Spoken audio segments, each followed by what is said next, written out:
Hey, folks. Well, times are changing, huh? I was up till like 2 in the morning scrolling TikTok. It was like, I don't know, it was just kind of, I mean, I haven't been here as long as most of you people have, but I think it's a lot of mixed emotions. It's a good reminder that lots of different emotions can exist at the same time. Anything from gratitude to love to connection to grief to anger, all those things kind of mixing around, for me at least. It's totally normal, so let it be normal. Um, Here comes Hawk coming in. Who's that? But yes, I was thinking about like watching all these videos last night and just how amazing it is to have this window into so many people's lives and so many different cultures and so many different backgrounds and experiences. Is one of the most amazing things on this app. And this app is unique in that way, I think. And it's a loss, huge loss. I mean, I don't even monetize this app, but there's that loss for so many people, which is brutal. But there's a loss of community. I've seen so many people make their first TikTok ever and talk about the community that they've found here, the connection, and how important that has been to them. And that's a deeply human need, that we need community, we need connection. It's literally a biological need for us, just like food, just like water. And we die without it. And this app provided that for so many people. And I don't think for a second that this act of our government is going to stop what we're capable of. And I think that we're going to rebuild something that's even more powerful and even more untouchable. We'll see, And I don't know if you saw the Mark Cuban video where he's talking about AT protocol, and this person, her handle is billed with Tori, working on this AT protocol TikTok like app called the Skylight. These things can work, these things can happen overnight, literally. And it's, you can't build something like this overnight, but you can create awareness. And we have immense power collectively. And what we do, the choices we make individually in our day-to-day lives, the small choices we make are insanely powerful when we share a common goal. And I think, that's true also with how we spend our money. I'm not going to be participating in anything that has to do with Mark Zuckerberg ever. I will never contribute 1 ounce of effort towards someone like that. And if enough of us make that choice, it's going to hurt his business.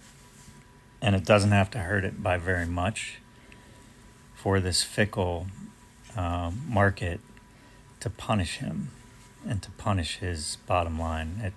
Trust me, it's a very small tipping point. So, it's where you can be mindful, where you have the privilege to be mindful of where you spend your money and where that money goes. Very powerful choices collectively. We all have our ways of protest. Not everybody is built to be out in the street, doing that kind of protest. I am not that person. That is way out of my comfort zone for my nervous system and my PTSD. I will never be doing that. But I do a lot of other things that are very powerful. and you can too. And I just want to remind you of that. And the other thing that I was thinking of was the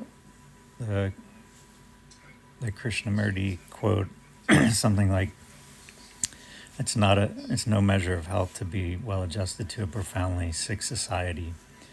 And our society is profoundly sick, what's happening right now. So if you're not adjusted to it, that's a sign of health. That's a positive thing. Do not try to adjust to it. Do not try to become normal in a society where the lack of humanity is on the rise. Don't lose your humanity. And it's, it's really important that,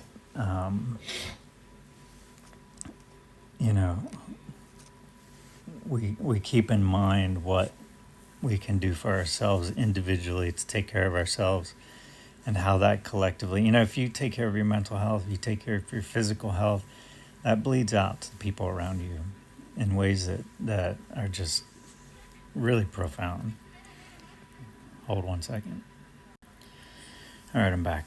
That was like my Rosie O'Donnell moment.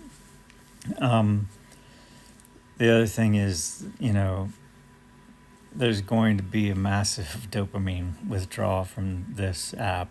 We're all going to feel it, some more than others, but it's going to be really important to be aware of that, because this is such a part of our daily existence to get on here. It's not just the act of getting on and scrolling. It's you're getting on and scrolling. You're having your social engagement system activated. You're co-regulating a lot of times, even if it's just something funny that someone's doing, even if it's just a funny comment.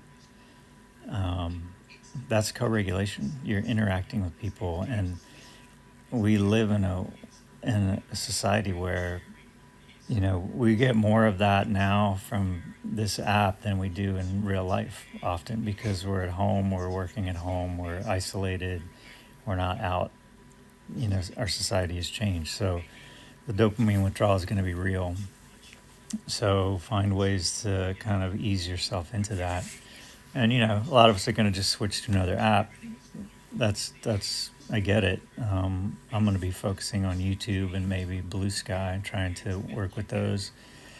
And I want to just I'm going to make a very pointed effort to not support these broligarch people anymore.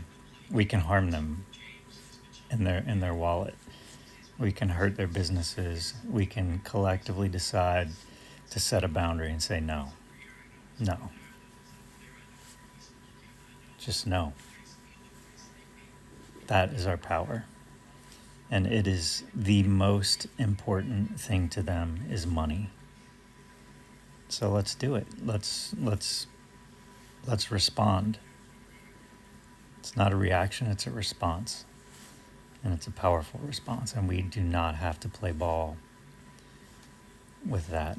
We do not all have to run to Instagram and run to Facebook. I mean, Facebook, you can't forcibly make Facebook relevant again. There's no circumstance in the world where that app is going to be relevant again, ever. And Instagram, I feel the same way about it. It's it ain't happening for me. So I will be on YouTube, and before you come at me like, oh, YouTube's got, billionaires and blah, blah, blah. Yeah, okay. Yeah. I'm choosing with the options I have for now, and I'm hopeful that we're going to have a better option soon. So that's where you'll find me, and hopefully that's where I'll find you. Take care, people.